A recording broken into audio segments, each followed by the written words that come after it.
अस्सलामुअलैकुम दोस्तों ये इल्म सीखने सिखाने के अमल को कहते हैं।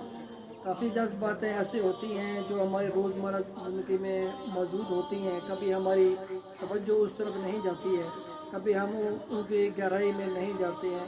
तो अब हमारी नई नस्ल जो है वो हमसे अक्सर सवालात कर देती है कि जिस तरह वो ये सवाल करते कि हमें ये बताएं कि अल्लाह ताला ने जो आसमान खल्क किए हैं 7 आसमान, तो इन आसमानों का कलर क्या है, इन आसमानों के नाम क्या है। तो इस सवाल से, हालांकि ये बहुत पुरानी बात है, हम सबसे पैदा हुए हैं, पढ़ रहे हैं, तो ये सवाल हमारे जहन में तो आने चाहिए थे, हमारे जहन में नहीं है। अब नई नस्ल जो है वो बहुत माशाल्लाह तेज़ है।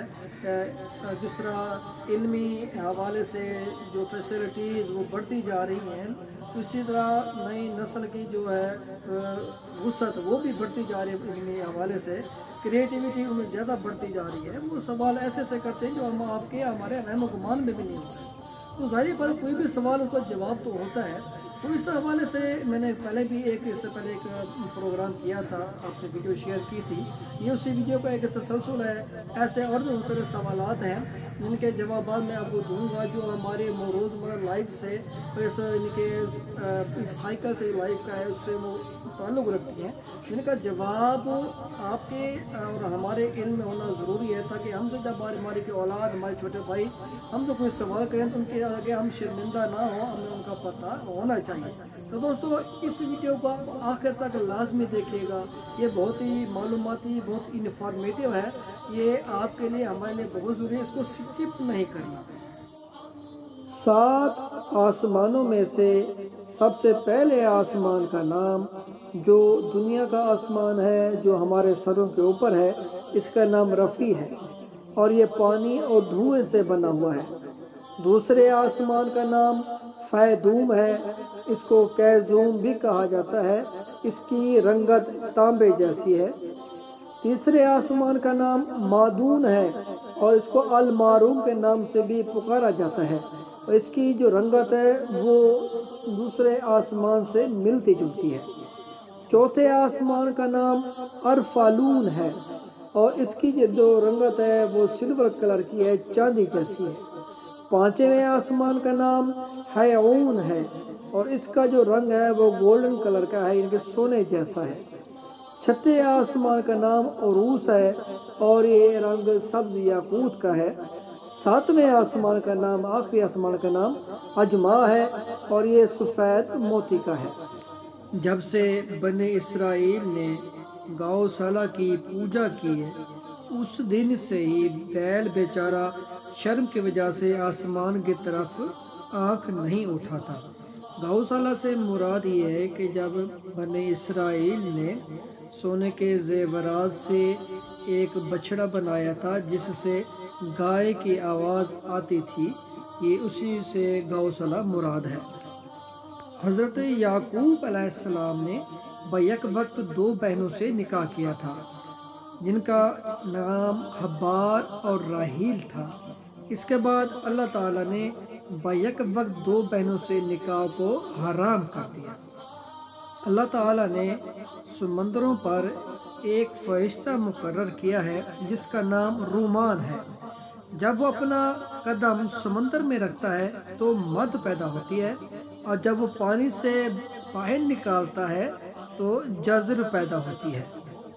जिस तरह इंसानों के बाप का नाम हज़रत आदम अलैहिस्सलाम है और अल्लाह ताला ने उनको मिट्टी से खल्क़ किया, इसी तरह जन्नात के बाप का नाम शुमान है, जिसको अल्लाह ताला ने आग के शोले से खल्क़ किया। जिस तरह अल्लाह ताला ने इंसानों की तरफ हिदायत के लिए अपने अंबिया को भेजा, इसी तरह जिन्नात कौम में भी अल्लाह ताला ने एक नबी को भेजा था जिसका नाम हज़रत यूसुफ था, जिसने जाकर अल्लाह का पैगाम दिया, तो उन जिन्नात ने उस नबी को कत्ल कर दिया। इसके बाद अल्लाह ताला ने जिन्नात कौम में और किसी नबी को नहीं भेजा सिवाय हज़रत यूसुफ के। हज़रत आदम अलैहिस्सलाम के सजदे के वाक़े से पहले इब्लीस का आसमान में नाम हारिस था। हज़रत बीबी हवा सलामुल्लाह अलैहा ने एक खोशा उठाया था जिसके ऊपर 3 दाने थे। ان میں سے ایک دانہ حضرت بی بی حوا نے خود کھایا اور 2 دانے حضرت آدم علیہ السلام کو کھلائے تھے۔ تو اسی طرح سے جس طرح حضرت بی بی حوا نے ایک دانہ خود کھایا تھا تو ان کا میراث میں ایک حصہ ٹھہرا، اور حضرت آدم علیہ السلام نے 2 دانے کھائے تھے تو میراث میں اسی طرح ان کے 2 حصے قرار پائے۔ اللہ تعالیٰ نے 1,24,000 پیغمبروں میں سے چند انبیاء کو مختون پیدا کیا تھا۔ جن انبیاء کو مختون پیدا کیا تھا ان میں حضرت آدم علیہ السلام، حضرت شیس علیہ السلام، حضرت ادریس علیہ السلام، حضرت نوح علیہ السلام، حضرت سام بن نوح علیہ السلام، حضرت ابراہیم علیہ السلام، حضرت داؤد علیہ السلام، حضرت سلیمان علیہ السلام، حضرت لوط علیہ السلام، حضرت اسماعیل علیہ السلام، حضرت عیسیٰ علیہ السلام، حضرت موسیٰ علیہ السلام، اور نبی آخر الزمان حضرت محمد مصطفیٰ صلی اللہ علیہ وآلہ وسلم شامل ہیں۔ سب سے پہلے اشعار اس کائنات میں حضرت آدم علیہ السلام نے کہے تھے۔ جب حضرت آدم علیہ السلام زمین پر آئے اور زمین کی خاک کو دیکھا، اس کی وسعت اور ہوا کو دیکھا، اور پھر جب حابیل نے حضرت قابیل کو قتل کیا تو اس بنا پر حضرت آدم علیہ السلام نے اشعار کہے تھے۔ حضرت آدم علیہ السلام کو جب جنت سے نکالا گیا تو فراق جنت میں حضرت آدم علیہ السلام نے بہت زیادہ گریہ کیا۔ حضرت آدم علیہ السلام 100 سال تک فراق جنت میں گریہ کرتے رہے۔ ان کی ایک آنکھ سے دجلہ اور دوسری آنکھ سے فرات جتنے آنسو نکلے تھے۔ اللہ تعالیٰ نے حضرت آدم علیہ السلام کو عدیم ارض کی کھال سے بنایا تھا، اس لیے ان کو آدم کہا جاتا ہے۔ حضرت آدم علیہ السلام کی کل حیات 930 برس تھی۔ حضرت آدم علیہ السلام نے اپنی زندگی میں 70 پیدل حج کیے تھے۔ جب وہ پہلا حج کرنے جا رہے تھے ان کے ساتھ ایک السرد نام کا پرندہ تھا۔ یہ بڑے سر کا پرندہ تھا اور یہ چھوٹی چڑیوں کا شکار کرتا تھا۔ یہ پرندہ ان کے ساتھ رہتا تھا۔ یہ السرد نامی پرندہ حضرت آدم علیہ السلام کے جو پانی کے حوالے سے جو مقامات ہیں ان کی رہنمائی کرتا تھا۔